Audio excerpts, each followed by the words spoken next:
আপনাদেরকে শোনাবো আমার সাথে ঘটে যাওয়া একটি প্রতারক চক্রের গল্প। আপনি যদি এই গল্প না শুনেন তাহলে অনেক কিছু মিস করবেন, আর এই গল্প থেকে আপনি যদি একজন বাইকার হন তাহলে কিছু শিখতে পারবেন। তো হঠাৎ করেই আমার গাড়িটি স্টার্ট অফ হয়ে যায় আমি অফিস থেকে বাসায় যাওয়ার পথে। তো অনেকবার ট্রাই করার পরও আমার গাড়িটা স্টার্ট নিচ্ছিল না। তখন আমি এক প্রকার বাধ্য হয়ে মেকানিক্সের দোকানে নিয়ে যাওয়ার পরে গিয়ে বললাম যে ভাইয়া আমার বাইকের কি হয়েছে একটু দেখেন তো, স্টার্ট হচ্ছে না, অনেকক্ষণ আমি ট্রাই করছি। তো উনি প্লাগ দেখলো, প্লাগ ঠিক আছে। তারপর দেন প্লাগের যে ফুটাটা আছে ওখানে হাত দিয়ে দেখলো একটু কিক দিয়ে। তো ওখানেও দেখার পরে উনি বলতেছে যে ভাইয়া আপনার হচ্ছে ইঞ্জিনের কম্প্রেসার দিচ্ছে না, তো সেটা ইঞ্জিনের উপরের যে পার্টটা আছে ওটা খুলে দেখা লাগবে। তো আমি বললাম ঠিক আছে দেখেন, সরল মনে বলছি একদম। বলার পরে উনি জাস্ট ভিতরে নিয়ে গেল, ভিতরে নিয়ে খুলতে আমি ভাবছিলাম হয়তো ইঞ্জিনের উপরের পার্টটা খুলে দেখবো ভিতরে কি হয়েছে, বাট উনি খুলতে সবই খুলে ফেলছে।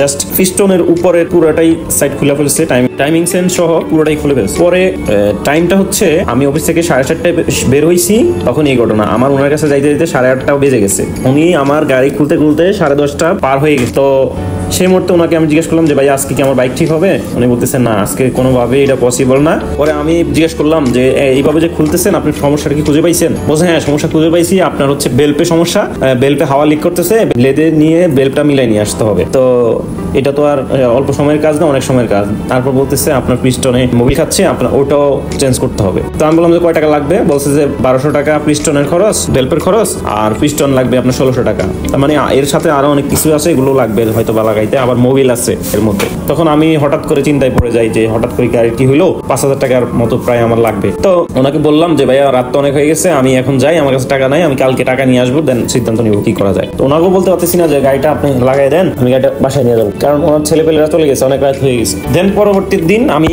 অফিস শেষ করে 4:30টায় গেলাম। গিয়ে আমি এই মধ্যেই সিদ্ধান্ত নিছি যে আমি হচ্ছে ওনাকে দিয়ে কোনো কাজ করাবো না, আমি যদি কাজ করে আমার পরিচিত দোকান আছে সেখানে কাজ করাবো। তো আমি সিদ্ধান্ত নিলাম ওনার থেকে গাড়ি ফিটিং করে আমি নিয়ে যাবো। আমার সন্দেহই ছিল এই কারণে, কারণ উনি যদি একজন ভালো মিস্ত্রি হইতো অবশ্যই আমাকে বলতো যে ভাই আপনার গাড়িটা কি এভাবে খুলবো বা সময় লাগবে, বা হচ্ছে আপনার গাড়ির সমস্যা হয়েছে এটা করবো কিনা। উনি কোনো কিছু জিজ্ঞেস করেন, উনি উইদাউট পারমিশনে সবকিছু করে ফেলছে। পরে আমার অনেক সন্দেহ হয়েছিল, বলছি ভাই আপনি হচ্ছে আমার গাড়িটা ফিটিং করে দেন, আমি নিয়ে যাবো, আমি বাসায় নিয়ে রেখে দেবো, আমার টাকা নাই এত টাকা কাজ করার জন্য। পর লাস্টে উনি বলতেছে আপনি শুধু হেল্পের কাজটা করে নিয়ে যান, 2000 টাকা লাগবে, নিয়ে যান ওটা করে। অনেক রিকোয়েস্ট করলো। আমি বললাম না ভাই আমার কাছে কোনো টাকাই নেই, আপনি ওটা লাগাই দেন, আমি বাসায় নিয়ে রেখে দিব, আমার বড় বাইক গাড়ি। তো পরে আমি ওখানে থেকে গাড়িটা বের করে জাস্ট একটা রিক্সা নিয়ে আমি যেখানে সবসময় কাজ করি রাজীব ভাইয়ের মাধ্যমে রাজীব ভাই গ্যারেজে নিয়ে গেলাম।